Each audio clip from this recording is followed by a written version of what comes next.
முரளிதர்னு பேர் கொண்ட ஒரு கிராமம் இருந்தது. அங்க ரெண்டு பசங்க சாஹில் அப்புறம் பிரதம் ஒரு வயசான பாபா கூட உட்காந்துட்டு இருந்தாங்க. அப்புறம் அந்த பாபா அவங்களுக்கு கதை சொல்லிட்டு இருந்தாரு. முரளிதர் கிராமத்தில் இருக்கிற பெரிய கடல்ல ஒரு கிராமம் மறைஞ்சிருக்கு. அது அப்படியே அந்த பெரிய கடலுக்கு நடுவில் இருக்கு. அந்த கிராமத்தில் உன்ன மாதிரி என்ன மாதிரி மனுஷங்க தான் வாழ்றாங்க. அப்புறம் அங்கே இருக்கிற வீடு மீன்களால் செய்யப்பட்டிருக்கும். என்ன, அங்க இருக்கிற வீடுகள்லாம் மீன்களால செய்யப்பட்ட வீடுகளா? ஆமாம், அங்கே இருக்கிற வீடுகள் மீன்களால் தான் செய்யப்பட்டிருக்கும். அப்புறம் அங்கேயும் இந்த கிராமத்தில் இருக்கிற மாதிரி ஜமீன்தாரும் தலைவரும் இருப்பாங்க. அங்கே எல்லாமே இருக்கு. என்னால இந்த விஷயத்த நம்பவே முடியல பாபா. பெரிய கடலுக்கு நடுவுல கிராமம் இருக்குன்னு என்னால எப்படி நம்ப முடியும்? நான் சொல்றது உண்மையான விஷயம்தான். வேணும்னா நீங்களே போய் பார்த்துக்கோங்க. நாங்க அங்க போக முடியுமா? கண்டிப்பா போக முடியும். ஆனா அதுக்கு உங்களுக்கு நம்பிக்கையும் தைரியமும் இருக்கணும். நான் பெரியவன் ஆனதுக்கு அப்புறமா நிச்சயமா அந்த மீன் கிராமத்துக்கு போவேன். உனக்கு போகணும்னு விருப்பம் இருந்தா போ, ஆனா நான் வரமாட்டேன். அதுக்கு காலம்தான் பதில் சொல்லணும். ஏன்னா நான் போகும்போது நீயும் நிச்சயம் வந்துதான் ஆகணும். 18 வருஷத்துக்கு அப்புறம் சாஹில் ஒரு நாள் பிரதும கடல்கிட்ட வர சொல்லியிருந்தான். அங்க ஒரு படகும் தயாரா இருந்தது. பிரதுமும் சாஹில் கூப்பிட்ட உடனே அந்த இடத்துக்கு வந்துட்டான். என்னாச்சு சாஹில், இன்னைக்கு எதுக்கு என்ன இங்க வர சொன்ன? உனக்கு அந்த கதை ஞாபகம் இருக்கா? எந்த கதை? அட, அந்த வயசான தாத்தா, அவர் எப்பவுமே நமக்கு கதை சொல்லுவாரே. நம்ம சின்னவங்களா இருக்கும்போது அவர் ஒரு கதை சொன்னார்ல, இந்த பெரிய கடலுக்கு நடுவில் கிராமம் இருக்குன்னு. அங்கே நம்மளை மாதிரி மனுஷங்க இருக்காங்கன்னு சொன்னார்ல. அவங்களோட வீடுகள் மீன்களால் இருக்குன்னு சொன்னார். ஞாபகம் வந்துடுச்சு. ஒரு நிமிஷம். ஆனா திடீர்னு எதுக்காக நீ இந்த கதையை ஞாபகப்படுத்துற? அப்புறம் இந்த படகை எதுக்கு இங்க எடுத்துட்டு வந்த? சாஹில், நீ என்ன பண்ணணும்னு யோசிச்சுட்டு இருக்க? பிரதம், நான் பெரியவனானதுக்கு அப்புறம் கண்டிப்பாக அந்த இடத்துக்கு போவேன்னு உங்ககிட்ட சொன்னேன்ல. அப்புறம் நீயும் என் கூட வந்தே ஆகணும்.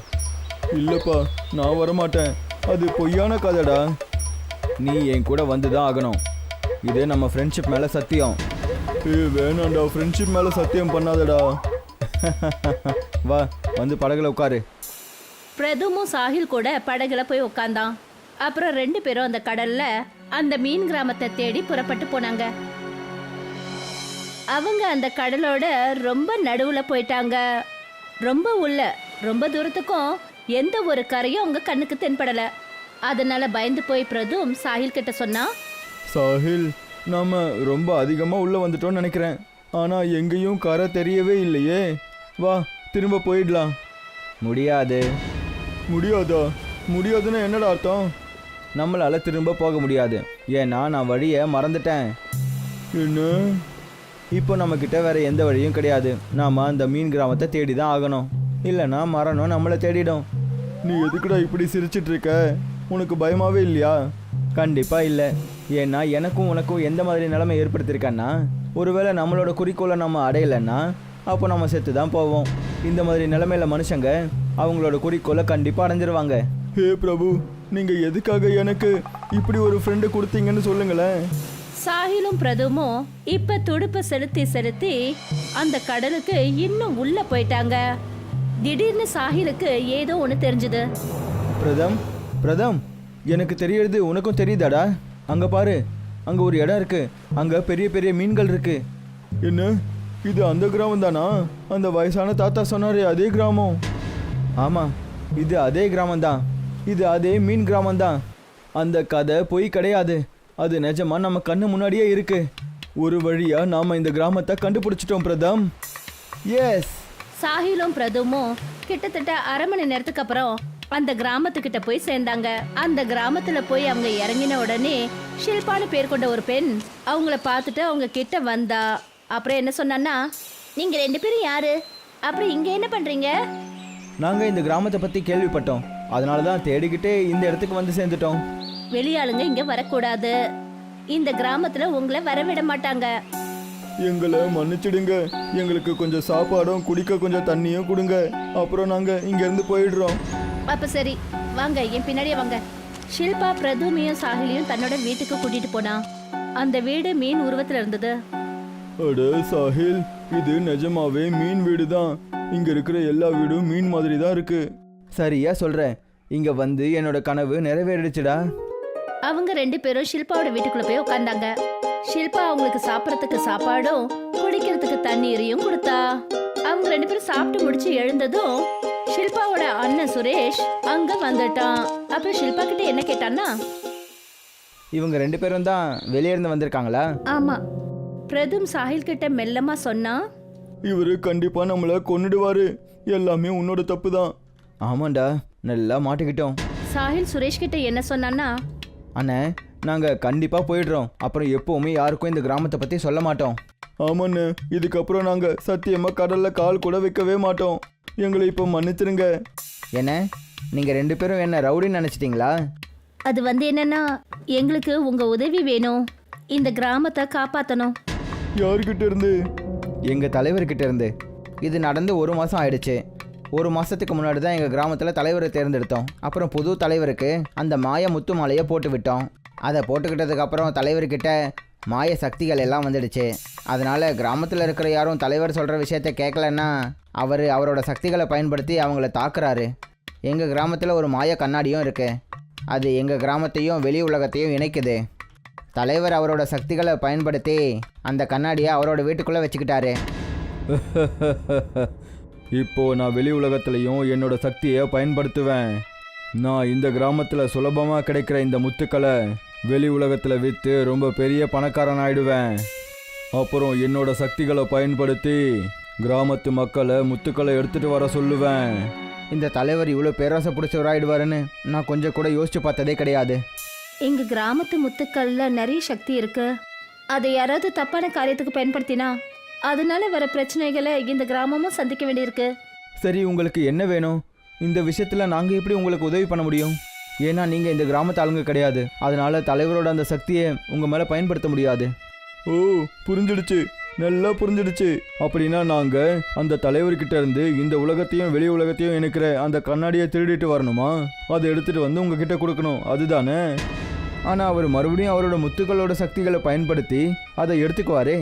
நாம் அந்த முத்து மாலையையும் அவரோட கழுத்துலேருந்து திருடி ஆகணும். சரியாக சொன்னீங்க. நாங்கள் அவருக்கு எவ்வளவோ புரிய வச்சோம். ஆனால் அவர் அப்படியே தான் இருக்காரு. ஒரு பிரச்சனையும் இல்லை, இதெல்லாம் நீங்கள் எங்ககிட்ட விட்டுருங்க. சுரேஷும் ஷில்பாவும் 2 பேரும் தலைவரோட வீட்டு வாசலுக்கு போனாங்க. வெளியே இருந்து தலைவரை கூப்பிட்டாங்க. தலைவரே, தலைவரே. தலைவர் அந்த குரலை கேட்ட உடனே என்ன சொன்னாருன்னா, காலங்காத்தால யார் இப்படி வந்து சத்தம் போட்டுக்கிட்டு இருக்கிறது? சரி, போய் பார்ப்போம். தலைவரும் வீட்டுக்கு வெளியில வந்தாரு.